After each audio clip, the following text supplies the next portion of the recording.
गांव बिल्लौरपुर हरियाणवी संस्कृति की महक से सराबोर एक बेहद समृद्ध और खुशहाल गांव था। यहाँ के लोग जितने ईमानदार थे उतने ही मेहनती भी।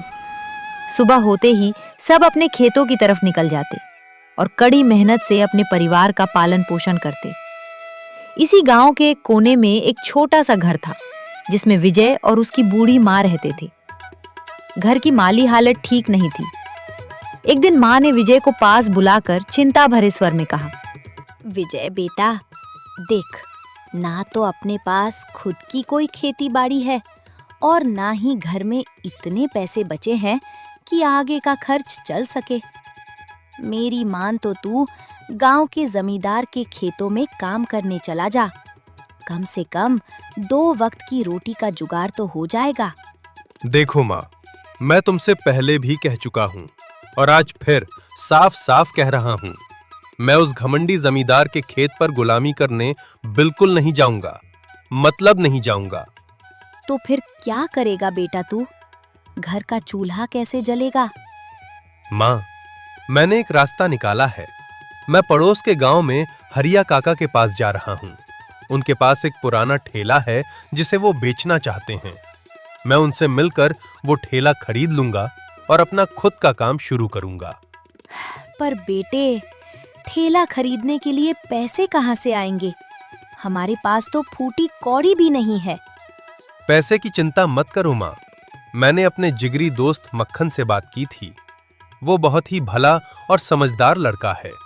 जब मैंने उसे अपनी मजबूरी बताई तो उसने तुरंत हंसते हंसते मुझे पैसे उधार दे दिए। मक्खन सच में बहुत नेक लड़का है। तो फिर बेटा, अब देर मत कर, तुरंत घर से निकल और सीधे हरिया काका के घर जा। ठेला खरीद कर जल्दी वापस आ। भगवान तेरा भला करे। माँ का आशीर्वाद लेकर विजय के पैरों में जैसे पंख लग गए। वो तेज कदमों से चलता हुआ सीधे हरिया काका के गांव पहुंचा और उनके घर के बाहर खड़े होकर पूरे जोश के साथ आवाज लगाने लगा, ओ काका, रे हरिया काका, अरे घर से बाहर निकलो काका, देखो कौन आया है। आवाज सुनकर हरिया काका तुरंत घर से बाहर आए। विजय को देखकर उन्होंने उसे पहचाना और बोले, अरे बेटा विजय, तुम तो हमारे दिवंगत भाई बिरजू के बेटे हो ना? हाँ काका, मैं उन्हीं का लड़का हूँ। बेटा, बिरजू बहुत ही भला आदमी था। अभी गुजरे हुए उसे 15 दिन भी नहीं हुए, लेकिन उसकी याद हर पल आती है। खैर बेटा, बताओ आज यहाँ कैसे आना हुआ? काका, इस समय हम बहुत बड़ी मुसीबत में हैं। मुझे पता चला था कि आप अपना पुराना ठेला बेच रहे हैं, इसलिए मैं उसे ही खरीदने आया हूँ। हाँ विजय बेटा, बात तो तुम्हारी सही है। मेरा मन तो इस ठेले को बेचने का बिल्कुल नहीं था, लेकिन अब मेरी इन बूढ़ी हड्डियों में इतनी जान नहीं रही कि मैं इसे चला सकूं। लाचारी में बेचना पड़ रहा है। खैर, आओ घर के अंदर आओ, फिर आराम से बात करते हैं। दोनों घर के भीतर जाते हैं। हरिया काका विजय को अपने पास बैठाते हैं और उसे एक बेहतरीन व्यापारिक आइडिया देते हैं। देख बेटा, मेरी एक बात गांठ बांध ले। तू इस ठेले पर मटन चावल बेचना शुरू कर। आजकल लोग इसे बहुत चाव से खाते हैं। विचार तो बढ़िया है काका, लेकिन क्या मेरे हाथों से बने मटन चावल में वो बड़े बड़े ढाबों जैसा स्वाद आ पाएगा? लोग पसंद करेंगे क्या? अरे क्यों नहीं बनेगा बेटा, मैं तुझे अपने खानदानी और सीक्रेट मसाले की पोटली दूंगा। जब मटन चावल तैयार हो जाए तो बस एक चुटकी ये मसाला उसमें डाल देना। फिर देखना, पूरे गांव के लोग खुशबू सूंघते ही खींचे चले आएंगे। ऐसा लाजवाब स्वाद उन्हें कहीं और नहीं मिलेगा। विजय खुश हो गया। उसने सम्मान के साथ काका को पैसे दिए। वो जादुई सीक्रेट मसाला और ठेला लेकर खुशी खुशी अपने घर लौट आया। घर आते ही वो बिना वक्त गवाए सीधे रसोई में घुस गया और धड़ाधड़ मटन चावल बनाने की तैयारी में जुट गया। कुछ ही देर में जब गर्मा गर्म लजीज मटन चावल बनकर तैयार हो गए तो उसने गांव के मुहाने पर एक बेहतरीन जगह देखकर अपना ठेला लगा दिया। अभी ठेला लगे कुछ ही मिनट हुए थे कि उसकी अद्भुत खुशबू पूरे गांव की हवाओं में तैरने लगी। महक इतनी लाजवाब थी कि लोग अपनी भूख रोक नहीं पाए। सबसे पहले पड़ोस की 2 औरतें खुशबू का पीछा करते हुए ठेले पर आ पहुंची।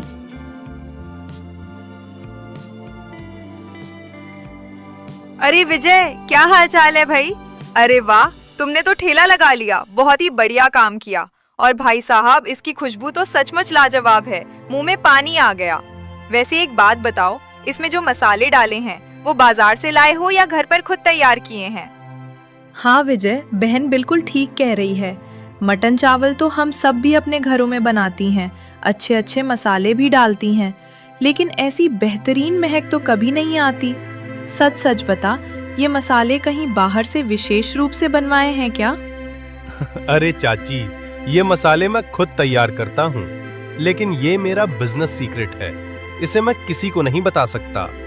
वैसे आप दोनों यहाँ सिर्फ मसाले की पूछताछ करने आई हैं या गर्मा गर्म मटन चावल का स्वाद भी चखेंगी? अरे भैया, खाने ही तो आए हैं, बातों में मत उलझाओ, जल्दी से एक चमचमाती प्लेट लगा दो। विजय ने बिना देर किए फटाफट दोनों को धोने में प्लेट सजा कर दे दी। औरतों ने जैसे ही पहला निवाला मुंह में डाला, उनके चेहरे का रंग ही बदल गया। वो खुशी से झूम उठी। अरे गजब भाई, वाह क्या स्वाद है।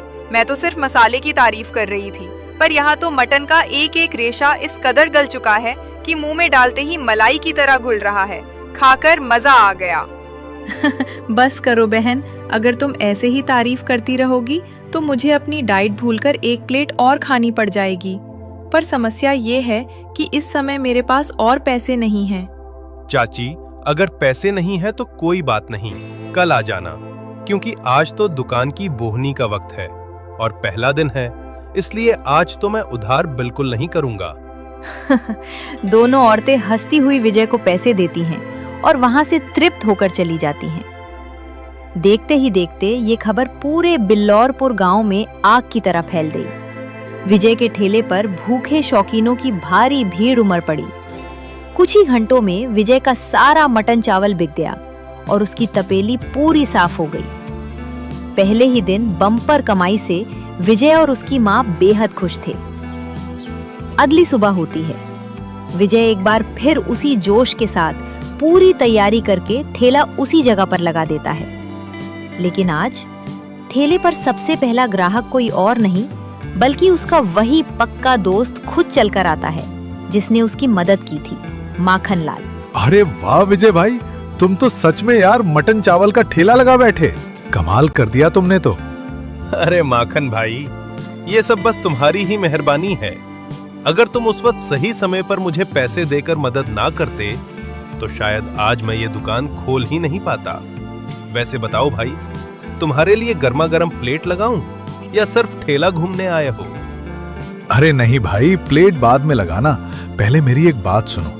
मैं अभी तुम्हारे घर की तरफ से ही आ रहा था। वहां तुम्हारी माँ की तबीयत थोड़ी खराब लग रही थी। वो कुछ परेशान थीं और कह रही थीं कि उन्हें तुमसे कोई जरूरी बात करनी है।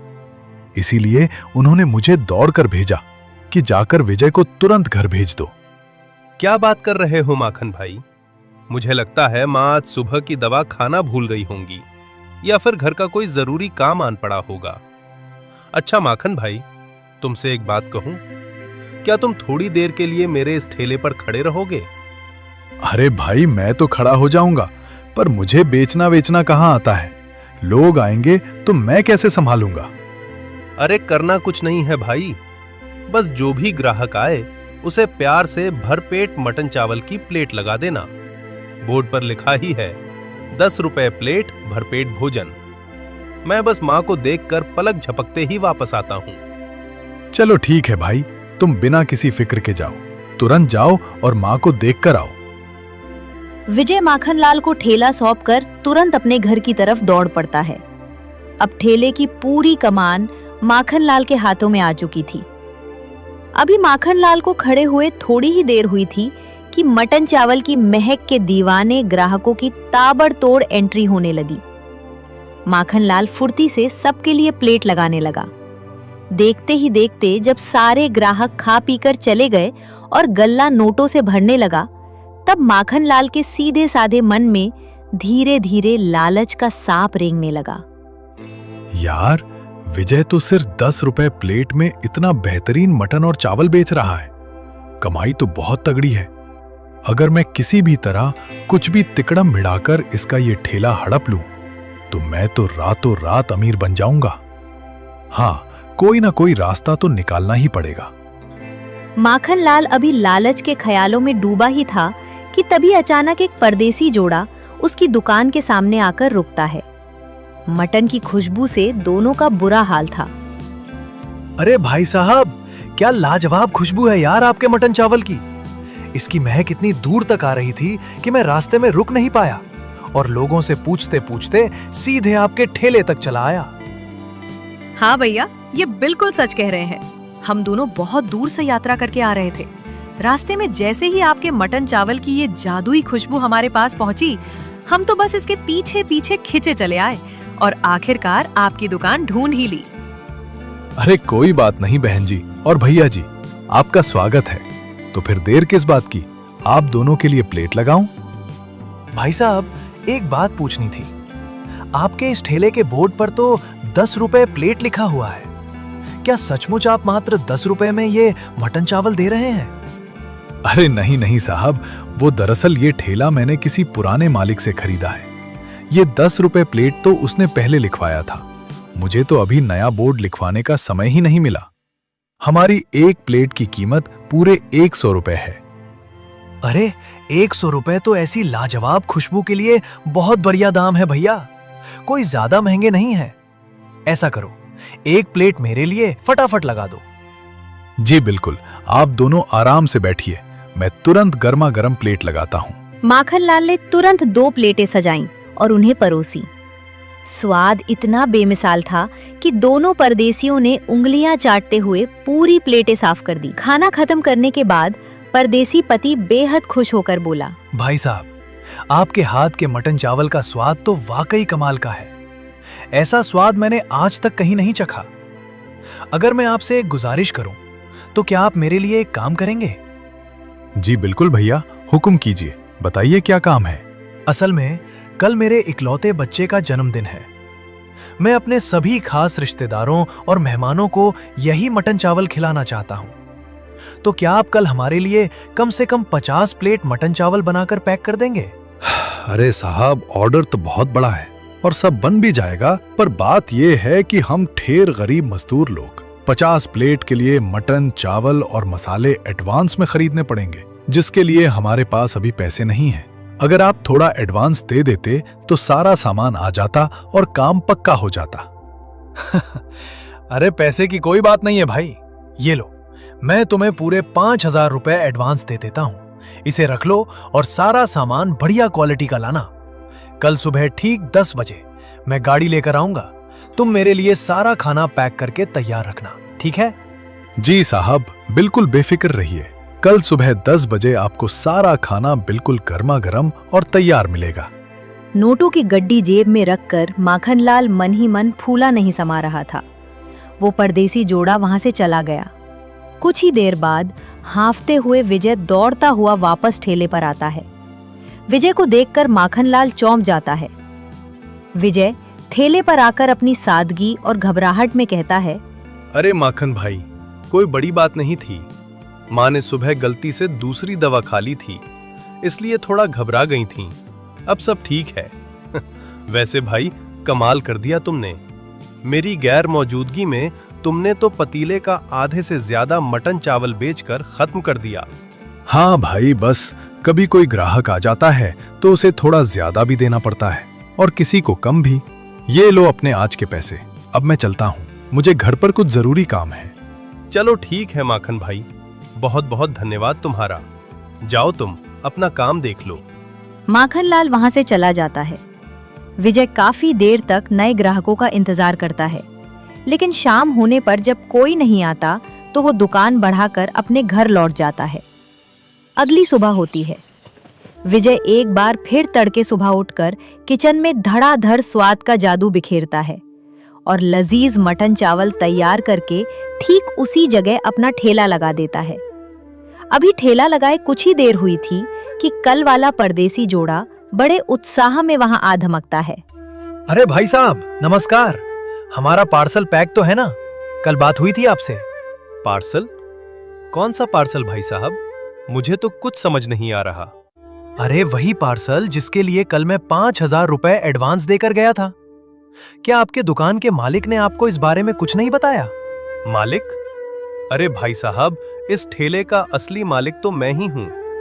अच्छा, कल जो यहां खड़ा था वो मेरा दोस्त माखनलाल था। क्या आपने पैसे उसको दिए थे?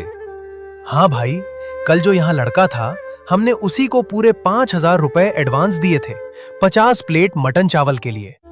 5,000 रुपए का नाम सुनते ही विजय के पैरों तले जमीन खिसक गई। वो समझ गया कि उसके सबसे पक्के दोस्त ने उसके साथ बहुत बड़ा धोखा किया है। विजय उस परदेसी जोड़े को लेकर तुरंत माखनलाल के घर की तरफ निकल पड़ता है।